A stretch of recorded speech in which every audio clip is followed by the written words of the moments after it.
Olá, muito bom dia, muito boa tarde, muito boa noite, dependendo da hora que você estiver assistindo. Estamos começando mais um episódio do Glasgow 15. Meu nome é Renato Dumareschi. Aqui nós temos o Dr. Sidney Augusto e a nossa intenção é trazer maiores esclarecimentos, né? Deixar você plenamente orientado sobre o assunto da área médica e da área do direito médico. Hoje a gente está retomando a nossa terceira temporada, né? A gente está começando a nossa terceira temporada, já estamos no 19º episódio. Se você entrar lá no YouTube, você vai ver que a gente está com 18 episódios, mas estão faltando 2 porque o YouTube cortou 2 daquela questão de política, né? Então a gente tem 18, mas na verdade são 16. E aí é uma alegria muito grande, né? Voltar a falar com vocês. Queria fazer uma rápida retrospectiva do que a gente já falou até agora. Hein, Sidney? Isso. Bom dia a todos. E a gente, só quero frisar que a gente tem um patrocínio aqui ainda do Alexander Fleming, laboratório, sim. que tem 2 unidades em Natal, no Tirol, e uma em Lagoa Nova. Perfeito. Pois é, meu amigo, a gente retomando agora, é interessante a gente fazer uma retrospectiva do que a gente já falou, quais foram os assuntos mais comentados. Sim. Né? O último episódio que a gente teve uma repercussão boa, que foi sobre a questão da Testemunha de Jeová. A gente falou sobre carreira médica, a gente falou sobre cooperativas. Cooperativas não falo nem do plano de saúde, eu falo do grupo de especialidades se unindo para buscar por melhores condições de trabalho, melhores honorários. E formando cooperativas entre si, né? E formando cooperativas, ou até mesmo PJs, né? A gente falou sobre a questão do rol da ANS, da liberação dos tratamentos para o rol da ANS. A gente teve uma lei muito boa no ano passado, que é a Lei 14.454, que fez essa liberação. Tivemos um papo muito bom com o Luiz Roberto Fonseca no ano passado, e ele passou para a gente toda a realidade, né, da medicina pública, de como foi a gestão dele, né? E a gente fala muito também, como é a minha área de atuação, né? A gente fala muito sobre erro médico, acusação de erro médico. Eu trabalho exclusivamente em defesa dos médicos, então isso tem sido um assunto que a gente vai até tratar aqui também hoje, né? E o que a gente quer de vocês é a participação de vocês. Vocês comentem, né? Digam quais são os assuntos que estão mais em evidência. E aí a gente trata aqui, fala dos nossos seguidores. A gente tem tido uma grata surpresa de que muita gente entra em contato com a gente dizendo: rapaz, eu queria que vocês voltassem a gravar. Teve final de ano, teve férias, teve carnaval, e a gente resolveu voltar agora, né, para trazer assuntos novos para vocês. Então, a gente pegando um gancho aqui, a gente estava até batendo um papo sobre isso. O assunto que mais teve repercussão foi o Testemunho de Jeová, né? Transfusão de sangue em pacientes, né, que são da religião do Testemunho de Jeová. Pois é. Aí, assim, para um médico, né, Cid, você ainda tem um conhecimento jurídico, você é um cara que lê sobre muita coisa, mas tem muito médico que só estuda medicina, né? E quando se depara com um caso desse, fica numa apreensão muito grande, até porque a família, né, faz uma pressão muito grande, e aí na hora ali a família faz: olha, se você fizer a transfusão, eu vou lhe processar, e processa mesmo, né? Isso. E processa mesmo. Mas, assim, o que você enxerga disso, né? Como é que você, como médico, enxerga essa, digamos assim, ameaça jurídica, né, com relação a isso? O que você entendeu depois que a gente conversou sobre esse assunto? Eu entendi o seguinte, que sempre a prioridade do médico vai ser o benefício do paciente. Então, vai ser a saúde do paciente, prezar pela recuperação imediata do paciente, e isso envolve, em muitos casos, uma transfusão de sangue. E a transfusão de sangue, a gente tem que lembrar que só vai haver problema maior, mesmo ele sendo testemunho de Jeová, e ele dizendo que não aceita, se houver dano ao paciente. E se ele foi recuperado do seu problema, ele está vivo hoje em dia, não teve dano nenhum. Que dano é esse? É um dano espiritual? Então, a gente não consegue... Você colocou bem, né? O que você está dizendo é assim: é mais fácil você ter um bom resultado e Sim. brigar com isso depois, né? Do que você brigar com isso e ter um mau resultado. Porque você vai brigar depois, tendo um bom resultado, em que sentido? Numa seara de religião. Ah, mas por conta disso infringiu meu código da religião, eu encaro dessa forma e tudo. Isso. Então vai ter um pensamento do juiz também, ver se A dívida social que entre eles, né? Entre o grupo social deles de religiosos. Sim, talvez também. Isso essa é uma coisa que cobrança entre pesa eles, muito, do pastor, enfim. Eu não sei, que eu não estou muito nesse ramo. A gente só vai mais pelo lado da medicina e você do direito, e a gente está conversando aqui sobre isso. Teve uma vez E pior do que o outro lado, como você falou. Então, se você tiver um problema na seara de religião, é uma coisa. E você, por não ter feito, e tiver um problema na seara, tanto sua como médico, como na seara, sei lá, cível ou até outras instâncias aí, então é muito pior. É verdade, é verdade. Pois é. Teve uma vez que um cirurgião plástico me ligou dizendo assim, olha, eu tô com uma criança que está com um dano muito grande no braço, né, uma queimadura com líquido de bateria, diga aí, né? Então, ela precisava fazer um enxerto, o enxerto já está autorizado, está tudo certo. Agora, pode ser que precise de transfundir. E a família não permite de jeito nenhum. Aí eu disse, olha, a gente tem que entrar com ação. Eu falei com a promotoria, né, com a promotora da infância, e ela disse, Renato, a gente pega muito esses casos. Agora, o que a gente vê é assim, depois que o juiz determina que faça, aí parece que a família se acalma um pouco, sabe? Porque a ordem judicial faz com que eles tenham essa justificativa para o grupo social deles. É como se, por exemplo, assim, eu fiz minha parte, eu não queria, mas o juiz determinou, minha gente, então o que é que a gente não pode fazer mais nada, né? Isso mediante as autoridades eclesiais dele. Exatamente. Um outro assunto que a gente falou no ano passado, que fez uma repercussão também muito grande, foi o nosso episódio com o maior número de visualizações, foi o piso salarial da enfermagem. Isso aí tá moendo até hoje, né? Tá moendo. Tá meio estranho. Eu até fiz um Googlezinho aqui rápido. Eu já vi casos tem notícia de antes de ontem. Casos que foram levados à demissão, então enxugamento do quadro de enfermagem dos hospitais, de clínicas, enfim. E está tendo esse julgamento. E, ao mesmo tempo, já tem gente voltando que não está aproveitando isso e está... Não sei como é que está fazendo, se está pagando menos ou como é que está a situação. Mas a gente discutiu isso, de que isso tudo está no RDC. Ou seja, previu isso. Uma UTI que precisa de 4 enfermeiros, vai ter 4 enfermeiros. Não vai ser, não, vamos colocar só 2 para economizar. Não existe. Você está na RDC. Para uma UTI com 10 leitos, ter 5 enfermeiros, então vai ter. 5 técnicos, 10 técnicos, vai ter. Porque está na RDC dizendo que a UTI cardiológica ou pós-cirúrgica de cirurgia cardíaca ou neurocirúrgica, alguma coisa assim, tem que ter um número mínimo de enfermeiros e técnicos de enfermagem ou auxiliares para a sobrevivência daquela UTI, né? Com qualidade. Olha, notícia de antes de ontem, dia 13 de abril. Diga aí. Comissão de Saúde da Câmara de Deputados promove uma audiência pública para, no dia 18, próxima terça-feira, discutir a efetivação do piso salarial nacional de enfermagem. Então, assim, a gente, quando falou sobre esse assunto, muita gente veio... vocês estão enganados, não é assim. Estava muito no início, no gatilho. Estava no começo. Entrou, a gente deu quase um furo aqui. A gente previu esse problema, né?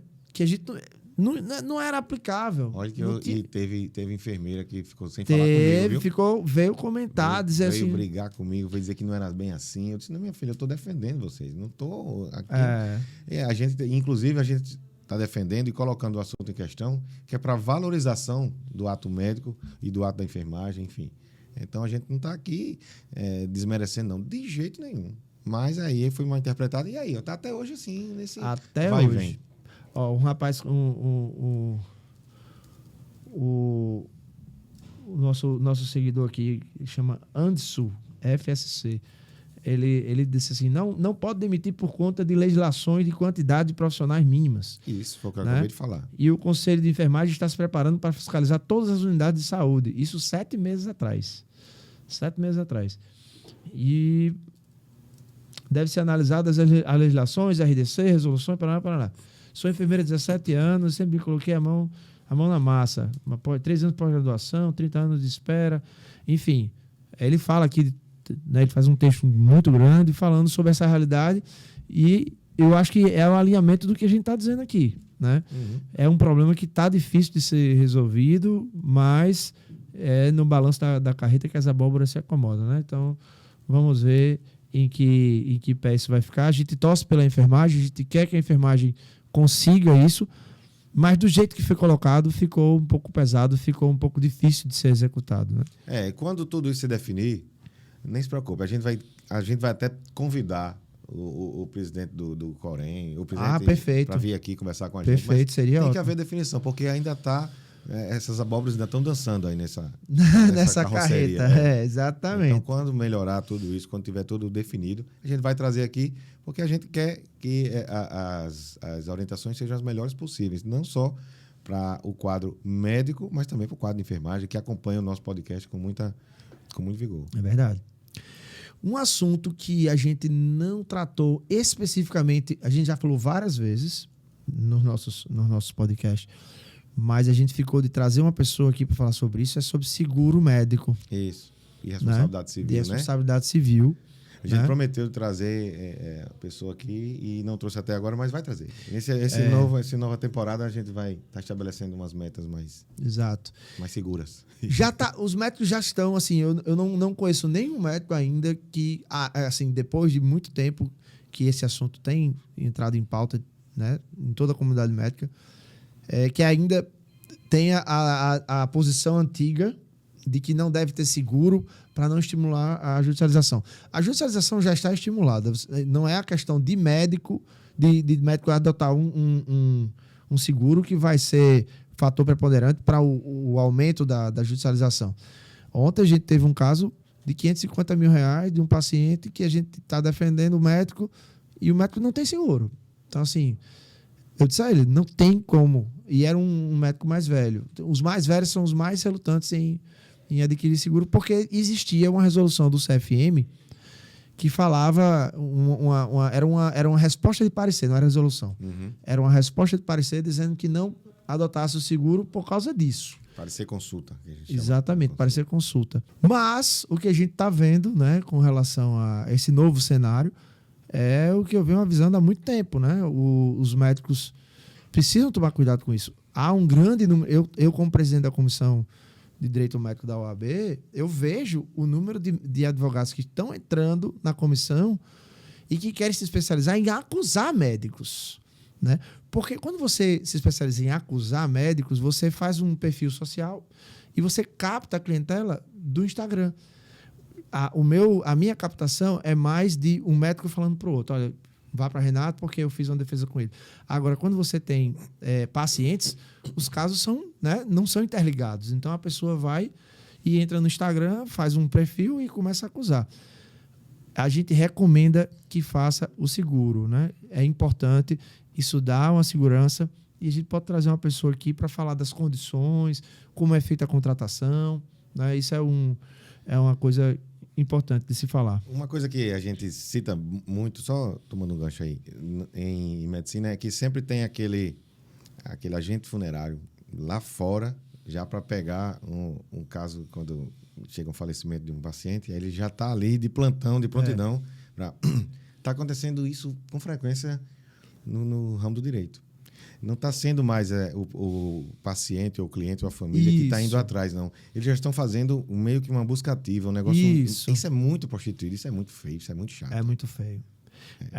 Porque às vezes a pessoa não tem nenhuma intenção de fazer isso porque a família foi muito bem assessorada pelo médico assistente, pelo hospital, por tudo, mas aí vem aquela vozinha ali, não, você tem direito, a gente consegue isso, vai ter isso, e isso acaba com tudo, com todo o rapport, com toda a relação da família com o médico que teve, e por aí vai. E muitas vezes o paciente, como ele não conhece o médico, né, a primeira coisa que ele faz é procurar informações no Google sobre o médico.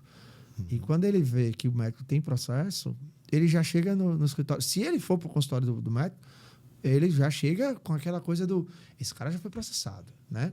Então, tudo já fica enviesado, né? A relação médico-paciente fica completamente desgastada, né?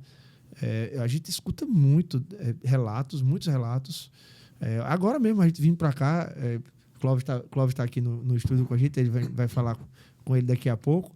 Ele estava falando de uma paciente ontem que estava vindo já com 10 pedras na mão, porque ela tinha interesse de ter um benefício, né, do laudo que queria dar, né? Então, isso terminou sendo um fator preponderante para ela já vir com um tom de ameaça. Então, ele vai até falar sobre isso. A gente está vendo demais esse desgaste nas comunidades mais carentes, até mesmo a questão da criminalidade. Isso já tem aumentado o número de reclamações desse tipo. O chefe da facção chega com um revólver em cima uma pistola em cima da mesa e pede prioridade. Então, não está fácil para a medicina realmente, né? Essas são... O médico tem que se cercar de todos os cuidados. É verdade. Então, a gente promete que vai trazer este ano, uma pessoa para falar sobre responsabilidade civil e seguro médico. Um outro assunto que a gente falou e que nesse ano está repercutindo muito mais é a questão da carreira médica, né? Como estão as carreiras, como é que são as especializações, como são os grupos de especialidades estão lidando com os planos de saúde, com o SUS, com as cooperativas médicas, né? E a gente está vendo isso é notícia recente, né? Um problema seríssimo com os planos de saúde. Nos últimos 6 trimestres, os planos de saúde têm tido déficit, né? Têm tido prejuízo. E os médicos me procuram demais. Rapaz, eu devo sair, eu devo me descredenciar, né, desse plano. Está muito ruim. Se eu sair, eu vou ter um prejuízo muito grande, vou ficar sem mercado. Digo, pessoal, como Tarcisinho, amigo meu, fala. Tarcísio Maia, ele fala assim: o que é um médico sem um plano de saúde? Ele é um médico. O que é um plano de saúde sem um médico? Nada. Né? Então, assim, o médico tem que se conscientizar disso. Na hora dele negociar com o plano, na hora dele falar com o plano, ele não pode achar que o dinheiro que ele está recebendo da produção dele é um dinheiro como se fosse um salário. Todo mês eu tenho meu dinheirinho. É seu dinheiro. É a sua produção. E se você parar de produzir por aquele plano, você vai ter um tempo livre para captar de outra forma. Existem outras formas de captar pacientes, né? Então, a gente está passando por um período de transformação. Muita gente procurando para dizer assim, o que a gente faz? A gente deve se descredenciar? Não deve? Então, isso é um assunto que ainda vai ter muita coisa para falar. Né? Até porque não é tão simples assim. Tem médicos que têm 80% do seu faturamento ligado com o plano de saúde. Se ele começar a deixar isso, e se o plano de saúde se estacionasse ali, aí tudo bem. Aquele paciente dele poderia até voltar num particular. Estacionar, que eu digo, é no seguinte sentido: o plano de saúde não se mexesse para mais nada. Mas o que é que ele vai fazer? Às vezes, existem planos de saúde que vão por trás e oferecem melhores qualidades a outros médicos e se dedicam só a 3 ou 4 médicos para fazerem todo o atendimento da classe do plano de saúde, dos seus usuários, e daí oferecendo um valor melhor nunca é melhor, mas pelo montante de pacientes que ele vai atender, a qualidade vai ser mais sofrível, evidentemente, mas ele vai atender mais. Então, acontece isso. Os planos, às vezes, vão fazer isso. Às vezes não, muitas das vezes. Eles vão atrás de alguns médicos para dizer, olha, nós estamos perdendo aqui alguns especialistas, você foram eleitos para ficarem conosco aqui, vamos? Então, o outro que deixou 80% do seu faturamento vai ficar prejudicado de qualquer forma. Se não houvesse esse tipo de artifício gerado pelos planos, aí sim, poderia até ser bom, porque os planos aí, então estão ainda divididos com os médicos que ficaram, mas para chegar com novas propostas, novos artifícios, isso aí também é jogo sujo. Pois é, os planos de saúde, eles estão num momento, assim, na última década, né, eles tiveram um movimento de verticalização muito grande, né? Para o nosso ouvinte que não entende o que é verticalização, é o plano se concentrar toda a rede hospitalar dele, de estrutura, num hospital só, por exemplo, né? como é no caso a Apvida, por exemplo, isso termina sendo mais lucrativo para o plano. O plano consegue enxugar melhor a máquina porque ele está com uma estrutura única, né? E os planos estão fazendo isso. Todos os planos estão caminhando para isso. E uma outra coisa, um outro fenômeno é a financiarização dos planos. Eles estão adotando fundos na bolsa, fundos private equity, né? Cada plano tem o seu, Notre Dame, Pátria, Redditor, United. United Health Group, exatamente. Então, assim, isso aí é algo que também não tem como fugir disso, né? E tem os planos que são por cooperativa, né? A cooperativa, ela também pode ser financiarizada por um plano, por um órgão financiarizador, né? Então, assim, muita gente me pergunta assim, se eu estou num plano de cooperativa e a cooperativa quebrar, eu vou ter os meus bens tomados? Não. Primeiro, que o seu patrimônio é a sua cota, né? Não. E segundo, o plano pode se financiarizar. Então eu não vejo essa possibilidade como muito plausível. Né? Isso, é muito remoto isso acontecer. É muito remoto essa possibilidade de quebrar totalmente e o médico ter que arcar com todo o prejuízo. Não é assim que funciona, até porque a Agência Nacional de Saúde ela prevê linhas de liquidez mínimas. Então, se ela baixa dessa linha, o plano fica negativado na agência, com essa situação de insolvência, né? E ele exige dos cooperados uma complementação. Foi assim que aconteceu agora com o plano da Unimed Norte de Minas. Uhum. Eles pediram uma complementação de prorata para poder ter essa integralização. Então, termina sendo dessa forma.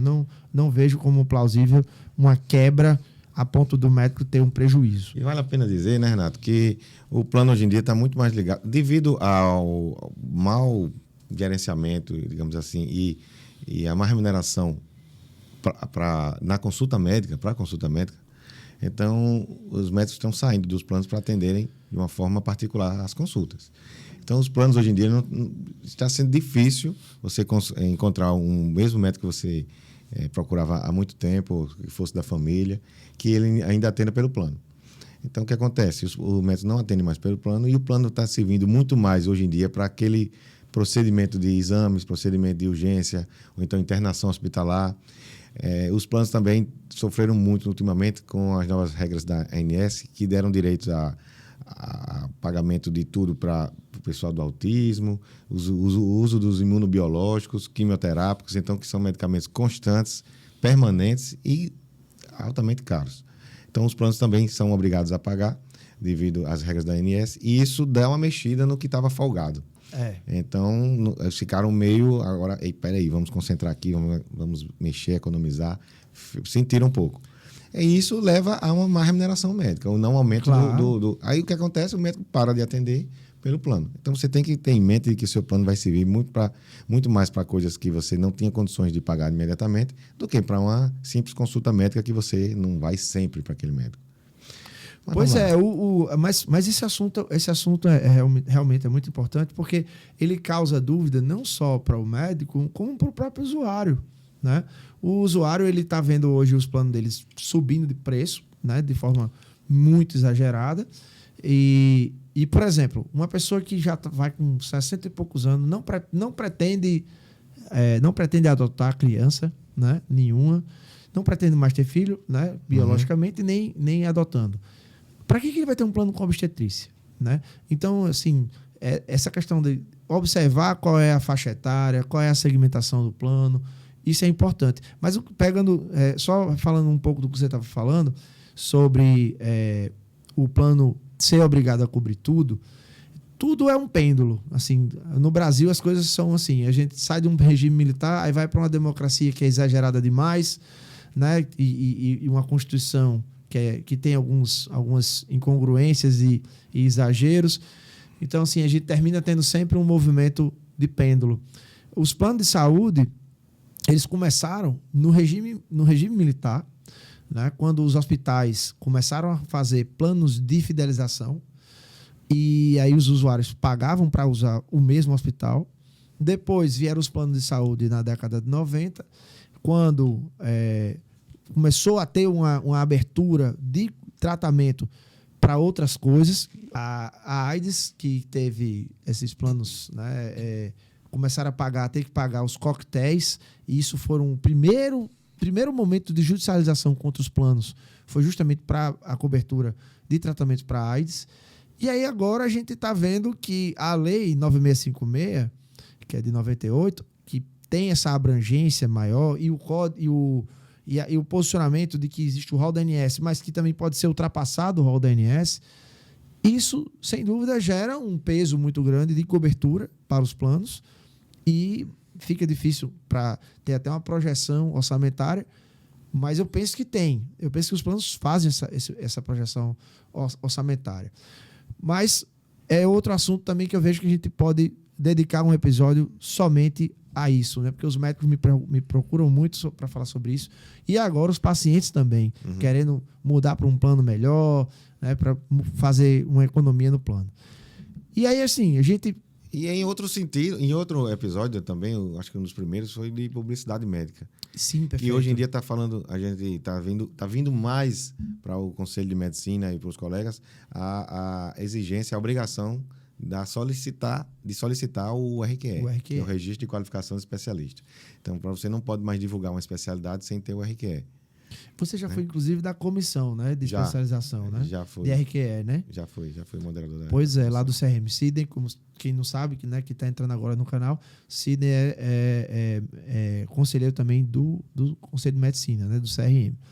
E essa parte de publicidade também você é da comissão, era da comissão até agora também, da Comissão de Assuntos Médicos, né, divulgação de assuntos médicos, que é a CODAME, que também lida com essa parte de publicidade. Essa parte de publicidade também é um assunto que dá muito assunto para conversar, porque a gente está vendo um aumento da judicialização contra médico na acusação de erro médico, justamente porque o médico tem uma publicidade muitas vezes exagerada, né? Então, assim, o médico que quer impressionar, ele gera uma expectativa de resultado, né? Mas o médico que consegue se expressar, ele gera uma ponte com o paciente, ele gera um resultado muito melhor. Porque ele já gera ali uma conexão com o paciente. Ele já gera uma conexão de interesses. Você tem interesse em fazer isso, eu tenho interesse em lhe ajudar dessa forma, e a gente está conectado e vai tentar o melhor para você. Agora, o sensacionalista, sim, aí que é perigoso. Pois é. Então é isso. Passamos aqui, fizemos um apanhado aqui pelos episódios anteriores e vamos agora partir para um novo episódio. Isso. Contamos com a sua presença e a sua audiência. Pois é, meus amigos. Não perca o próximo episódio, tá? Que é com o médico, perito, intensivista, Dr. Clóvis Bandeira, meu amigo, nosso amigo. Médico do tráfego. Medicina do tráfego. Cuidado para não falar errado. Do tráfego. Medicina do tráfego. Pois é. E eu tenho certeza que vai ser um bate-papo muito interessante para a gente entender um pouco dessa realidade, até porque o número de pessoas hoje que está fazendo pedido de isenção para PCD de automóvel é gigantesco, né? Já tem até concessionária especializada só nisso. Isso, né? Daí vai muito com o pensamento do RQE. Se você tiver direito, você estiver obedecendo aqueles critérios, você tem direito a ter e recebe. Se não adianta vir com outros direitos, com outros advogados que estão a gente vai tratar sobre isso. Tem um assunto, tem uma questão ética aí. Querendo olhar, vem procurar como é? A brecha na lei. Isso não, Pois não, vamos para cá. Vamos chamar o Dr. Clóvis e até a próxima. Um abraço, pessoal. Até o próximo episódio. Não percam, tá? A gente vai lançar na semana seguinte. Um abraço. Tudo de bom.